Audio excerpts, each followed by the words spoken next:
Can anybody hear me? Is anybody there?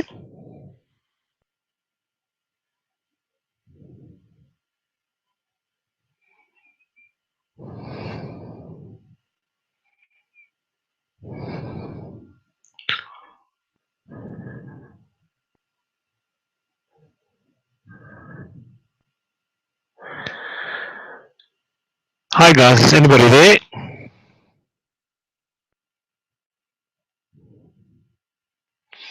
Gavin, I can see you. Gavin got away.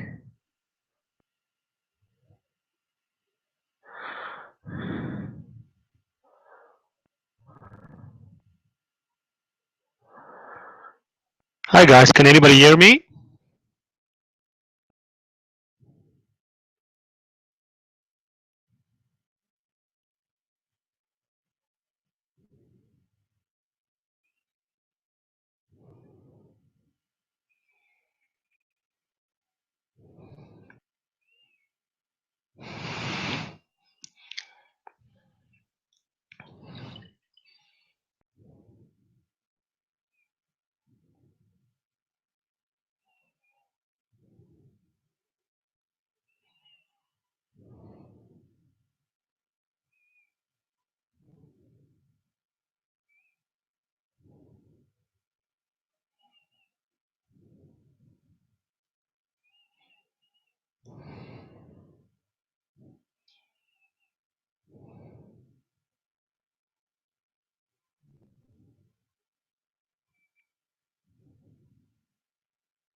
Hi Charmaine, can you hear me?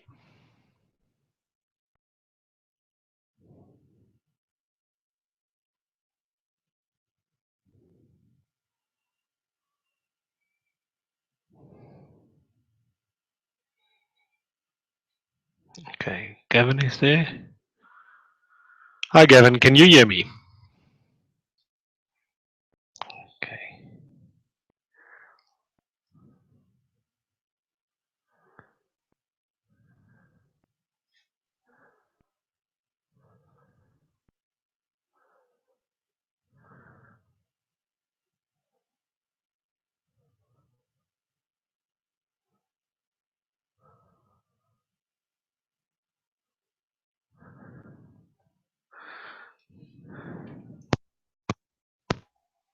Hi guys, can any of you hear me?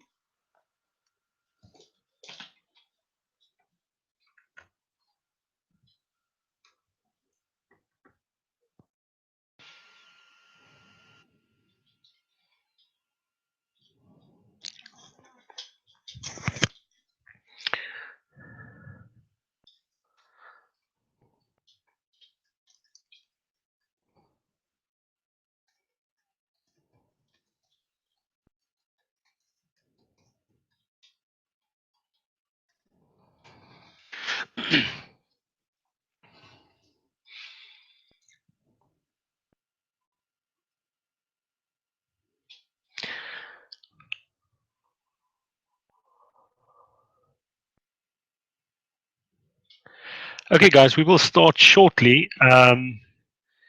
It seems to me we've got one or two little technical glitches which seems to be resolving itself. So just give us a minute. I see the attendee list is growing. I hope everybody can hear me. So if you can, just send me a chat on the chat line, a message that says yes, you can hear me. I will really appreciate it.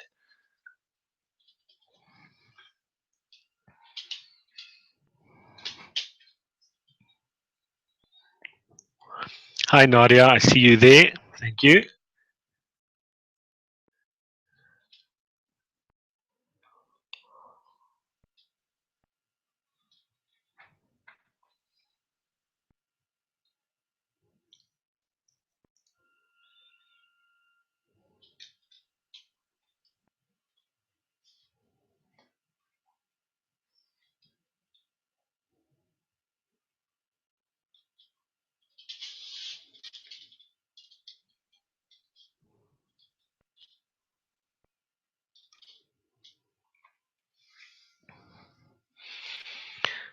Okay, guys, I think let's start. Good evening, and thank you for attending um, the webinar. The intention of this webinar is just to take you guys through the few things that I've learned on the two Kalahari Grabises I've done, as well as on the Marathon des Sables. To start it off with, this webinar is not part of the official communication of the Kalahari Grabis Extreme Marathon race organization, nor is it endorsed by any of its sponsors.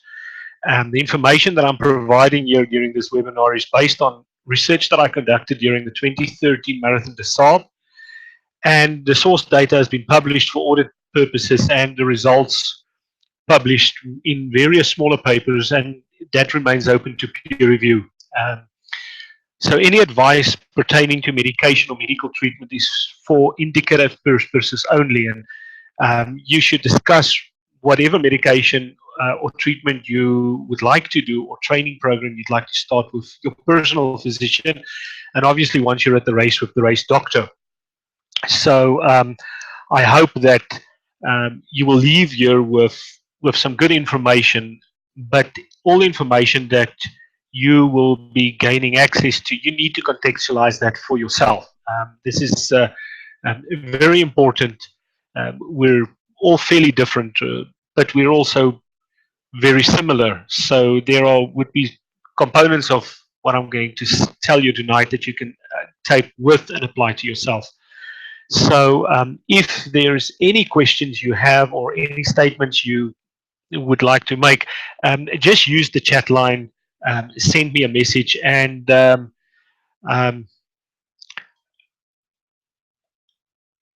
I will get to that. Gavin, now I've had a look, and I've enabled everybody's chat from my side. I can't see why you guys are not able to communicate with me verbally, because none of you are muted. I've unmuted all attendees, and you've all been made live and active on it. So I'm not 100% sure why it's not allowing you to speak. But just send me a chat, and I will respond to the question that is asked. Okay, so I did two Kalahari Grabises. The one in 2012 was what I refer to as my warm Kalahari Grabis, and the one in 2013 was our cold Kalahari Grabis. To give you an indication of the difference between the two, on day number 2 in 2012, we measured 52 degrees Celsius at checkpoint 2, which is about between 1 and 2 in the afternoon. And at day number 2 in 2013, the highest temperature we measured was 23 degrees Celsius. Uh, the warm one had very little shade, very little cloud cover, was really relentless. However, the cold one had so much cloud cover and rain that most of the guys found it difficult to sleep at night. The wind, the cold, and those kind of things. So it's very difficult to say what the Kalahari Grabis would be like, but there's a very good likelihood that it will be warm, possibly hot, and possibly even like last year, extremely hot. So, but you wouldn't know that until you arrive at the race to know what it will look like. And so you need to prepare yourself as best you can to ensure that you can cope with what the Kalahari Grabis will present out there. There's three areas in multi-stage ultra-endurance extreme adventure racing that you will find. The first component is there's certain uncertainties, doubts, and fears. And those are some of the things that you can do nothing about. That is camp life, the organization, the safety and security on the way there. So the things that are truly outside of your realm of influence. The second component that will influence you is things that you can't change, and those are things like the environment, the weather, the terrain, and the support you will be receiving along the way. And you need to be adaptable to whatever life throws at you out there. And the last things are the things that are really under your control, and that would be your race strategy, the training that you can do between now and then, and cognition, meaning from my perspective, cognition means um, the amount of knowledge that you can acquire to make life a little bit easier for yourself when you are out there. So I believe that the more knowledge you acquire beforehand, the better you'll be able to manage yourself during uh, a multi stage self sufficiency event. It is critical that you need information to allow you to make good and solid decisions. Multi stage ultra endurance racing is primarily a race where an athlete needs to manage everything themselves: their food, your treatment, your sleep, the amount of stuff you take, the weight of your bag, your how you will respond to certain weather conditions, how you will respond to terrain, when you will rest, when you will move, and those are all the components that is under your control, and you decide what you're going to do based upon the knowledge base that you have. It's not a half marathon or a 10K or a 15K that you are running that you can just go flat out from the beginning, and if something goes wrong, then you can flat out as hard as you can, because in the next 20 or 30 minutes the race is over. It's unfortunately not that. Here you got to get up every morning for 7 days in a row and be in a good enough shape to perform the next day, and not perform at low mileage, but perform at mileages that are generally 30 Ks and longer. And you're doing that with a backpack, obviously, with a certain amount of weight that is in that backpack. So it is a difficult environment to operate in, and for that purpose, you really need to have a lot of information and knowledge that you can fall back on. And if you can have experience before you arrive there, it's great, but it's not essential. The knowledge is your starting point. What makes something tough? Because every time we look at a race like this, we always find race directors advertising, I have got the toughest foot race um, on the planet. And tough is something that is relative. And it is relative to the following four components. The one is environment, the other one is terrain, your experience, and your preparation. Now, hopefully, in our preparation, we are able to simulate as much as possible of both the environment and the terrain that we will encounter. But for the most part, we're not able to simulate all of that. If you're a South African, we'll be coming out of winter, um, going into the Kalahari Ugrabis, means very few individuals within the country would have had more than maybe 1 or 2 weeks of really warm temperatures in which to train. Most of us currently are training in the low 20s, and even high 10s at this moment in time. So, and even if you come from Europe or the United States, you wouldn't be experiencing 40 degrees Celsius or 37 degrees Celsius with some humidity type of environment. So not having that at your disposal, it's just from a temperature perspective, most of us are going to have some difficulty. If we throw in maybe rain on top of the heat that might happen, you've got another factor that we simply can't train for. If we look at the terrain, very few of us would have the typical Kalahari terrain to go and train in, where there's relentless sun, very little shade, low bushes, anything from a sandy to a rocky type of environment to run on. So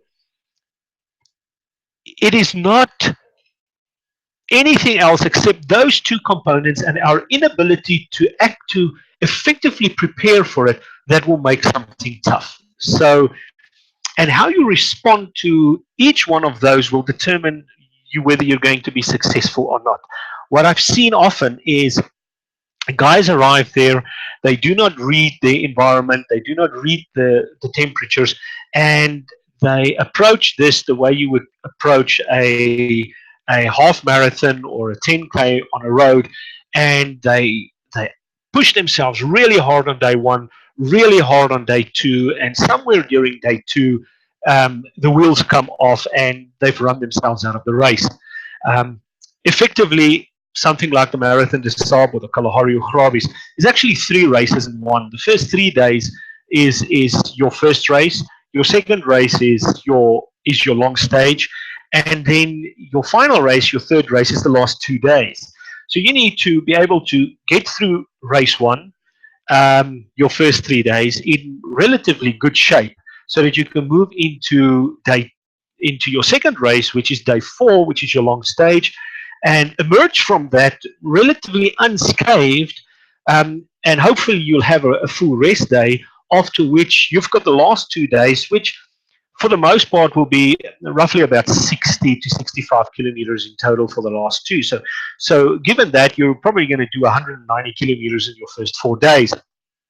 So you need to be adapting yourself to both your terrain and your environment, and you need to do that seamlessly with a lot of thought going into thinking the whole time, what am I supposed to do now? And if you can adapt to that, most runners will get through it unless you sustain some major injury.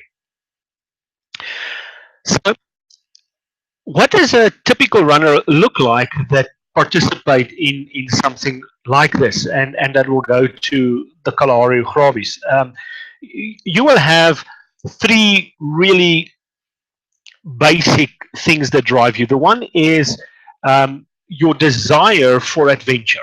That will probably be the first reason why you are there, and when that desire for adventure is there, you need to have the drive that will allow that desire to find its fulfillment. So having the desire on its own is not going to work on its own. You need to really have that push inside yourself that says, I want to make this work, besides just I want to do this. You also need to combine that with a very good survival desire. So that brings me back to the point that I said you need to make very good decisions on a constant basis. If you don't want to survive out there, you're going to run yourself out of the race. If you're not thinking about tomorrow or an hour down the line, and you stop drinking, and you're not taking in enough fluids, and you're not eating your food, and you're not taking care of your feet and stuff like that, you can have the desire and the drive, and you will still run yourself out of the race. It's a combination of these 3 things. You want to be there. If you don't want to be there, then you shouldn't go, because it's going to be sheer hell for you. So once you decided that you want to be there, the next is, do you have the drive? Do you really want to compete and complete this race? And the only person you really compete against is you're competing against yourself. So once you've overcome that and you've moved forward, the last one is to really make good decisions along the way, and to constantly think about what you're doing. But what does a runner look like? And I did a lot of research on trying to find that sweet spot that we could possibly have. And one of the things that I looked at was BMI. Does the fact that some runners out there is slightly overweight, and I'm not talking about being morbidly obese, I'm talking about slightly overweight, does that exclude you from running a race like this and completing it? And absolutely not. The 2013 Marathon des Sables data, I analyzed nearly 1,000 runners, and of that 1,000 runners, about 40% of the finishers in that race um, had a BMI of 25 and higher, which means they were overweight. And some of them ended up in the top 10% of the field. Um, there were some guys which had a BMI of 20 roughly, which means that they are right there in the center sweet spot where you've got the right body mass index, and they finished in the last 10% of the field. So BMI is not going to determine whether or not you're going to be successful or not.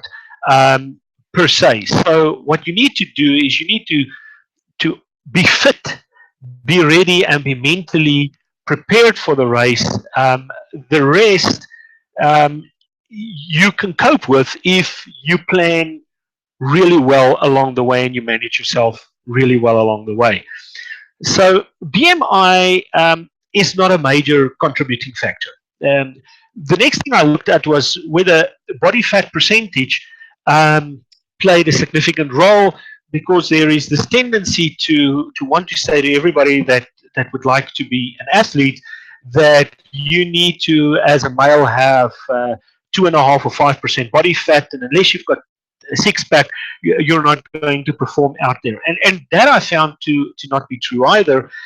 With the majority of the 2013 MDS guys falling somewhere between a body fat percentage of 16 and 24%, and some guys were close to the 28% body fat percentage. And these people I'm talking about are runners that actually completed the race. So they were able to go the entire 7 days. They were able to carry their pack across 250 kilometers and finish the race within the allowed cutoff. What was a significant point to see is that without across the entire nearly 1,000 runners that was analyzed that year, there were actually only one individual who were able, on the male side, who were able to complete the marathon to start that had a body mass index of less than 15%. So excessively lean body mass seems to not work in your favor and seems to be more negative than positive. On the female side, something similar occurred with the majority of females lying within 23 to 30% body mass, body fat percentage, and there were not a single female with a body fat percentage less than 23% in the first 80% of the field, and there were only one of them that completed it. That had a body fat percentage of less than 23%. So that seems to indicate that our bodies do need the fat that you are bringing with. That with that fat, you have the ability to access energy resources which you're not necessarily carrying with you per se in your backpack. You're carrying it somewhere around your waist or in your muscles or around organs, and that your body with through your liver breaks this down and provide you with the ability to function. So one thing that should not be done, and that is been recorded by a number of writers in the past, and that is that we're about 10 weeks away from the Kalahari Ugrabis, and one should not be going on a diet during this phase of preparation. As your mileage go up, you would most likely lose some weight, but the idea is not to lose weight on the basis of as a focus for your training. So weight loss shouldn't be your focus right now. Eating right, drinking the right stuff, and getting your mileage up, that should be where your focus is, and not losing weight per se. Also, if you haven't reached that body perfection level of a 5 or 6%, that's really going to count in your favor, and you will not be disadvantaged simply because you don't have that 5 or 6% or 15% body fat percentage. Stepping away from what the profile of a runner would look like physically wise, and we look at training. We're now about 10 weeks to the start of the Kalahari Ugrabis, and some of you might at this moment in time have become nervous. You look at your miles, you don't really think that you've done enough miles, or that you're going to catch up. And the worst thing you can try and do if you don't have enough miles now is to try and catch up. You cannot possibly catch up what you haven't done up until now. What you can do is change what you're doing from this point forward and adapt yourself and your training program to get the maximum benefit out of it. Um, the the reality is that you can finish this, and again, from the Marathon des Saab guys, and which is similar to the Kalahari Ugrabis, I asked the guys what was their training like 12 weeks to 8 weeks before the Marathon des Saab in 2013, then between 8 and 4 weeks, and then in the last 4 weeks.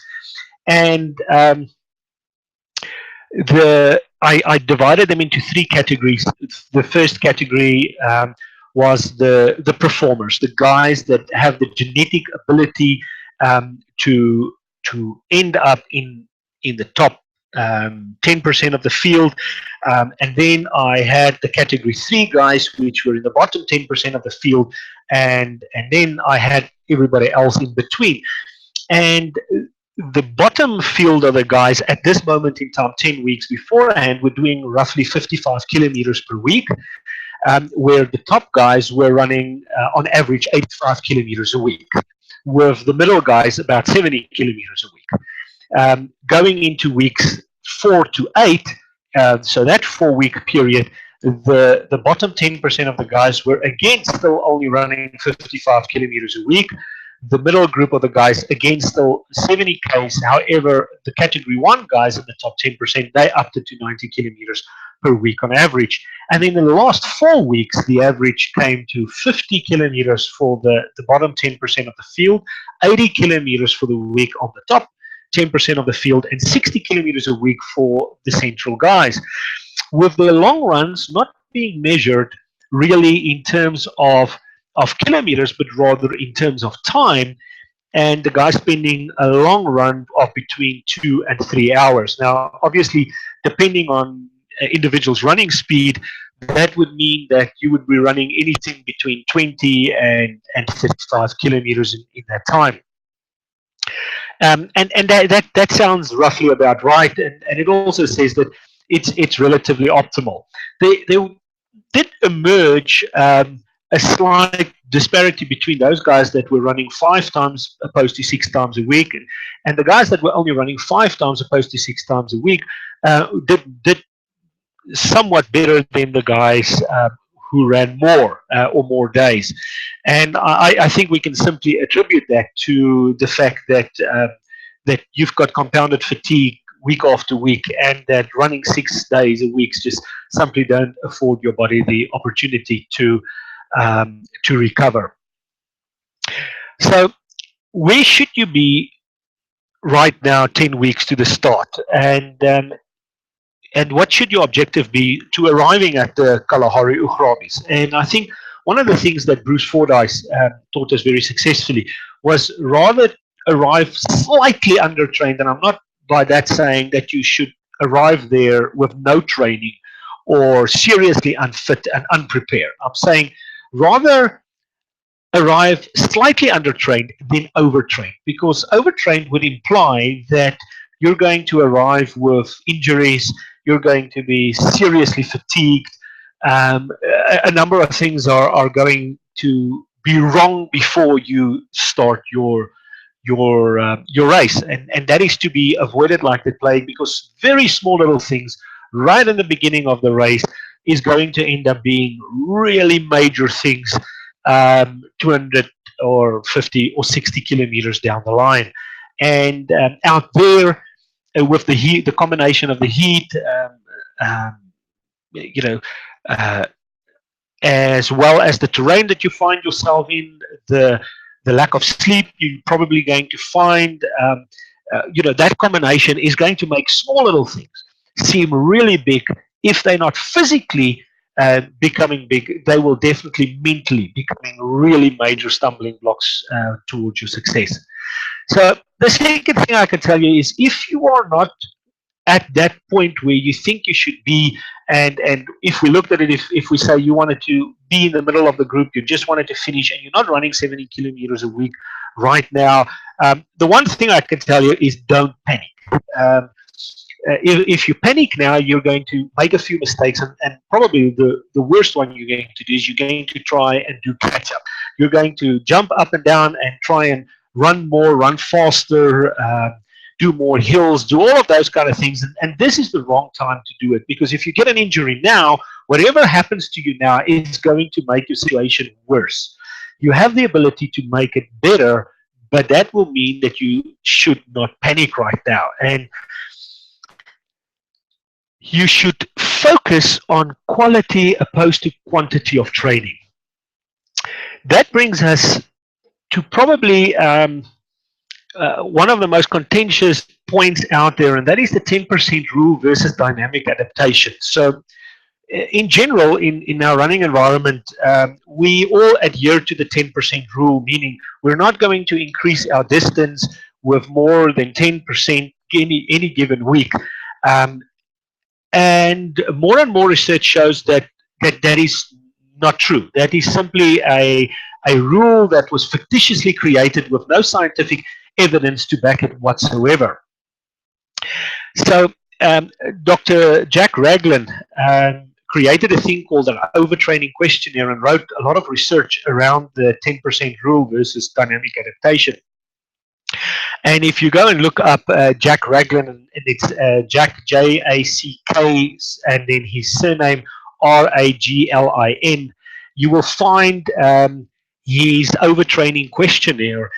And in that, he gives you an indication with a scoring method, something you do on a daily basis. You go through this checklist, and it will tell you whether you could train more for the next day, or if you do it the morning before you start training, whether today you can run more or whether you should back down. And that allows you the ability to move and maybe increase your distance for today more than 10%, or probably even up to 20%, and then the day after tomorrow, then bring it down again.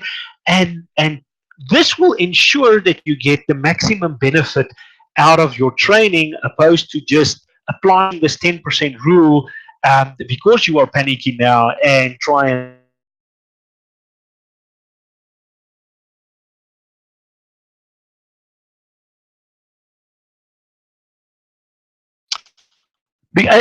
however, to be able to do this, you're going to need to be extremely disciplined. So there's no time right now for or for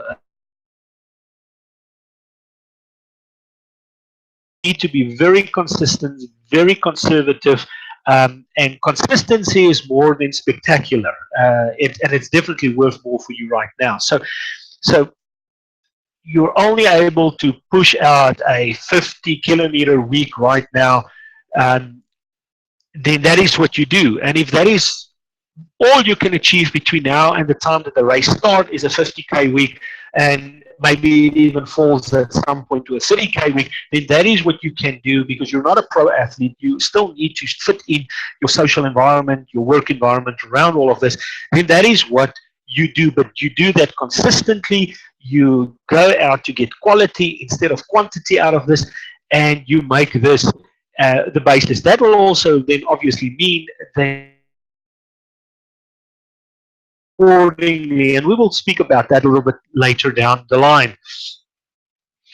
What is the as part of the training, one of the things that you're definitely going to need to do, and if you haven't started yet, it is something you should start rather sooner than later, and that is to train with actual race weight. And what was interesting from the research is that roughly about 9